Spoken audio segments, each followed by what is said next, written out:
Good morning বন্ধুরা, আপনারা সকলে কেমন আছেন? নিশ্চয়ই সকলে ভালো আছেন। বন্ধুরা, এটা আমার দেখতেই পাচ্ছেন, এটা হচ্ছে ডবল প্যাটার্নে অপরাজিতা গাছ।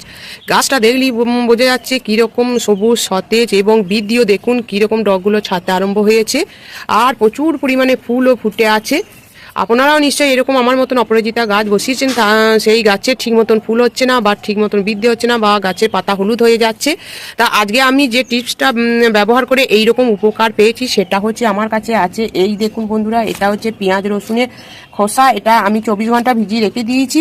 সেটা 24 ঘন্টার পর এর সঙ্গে একটু সামান্য গুড় দিয়েছিলাম।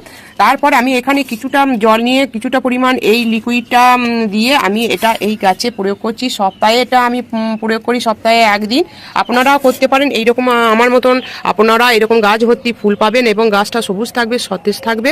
তাই আমার এই ভিডিওটি যদি ভালো লেগে থাকে তাহলে অবশ্যই আপনারা কমেন্ট করবেন, লাইক করবেন এবং সাবস্ক্রাইব করে দেবেন। ধন্যবাদ।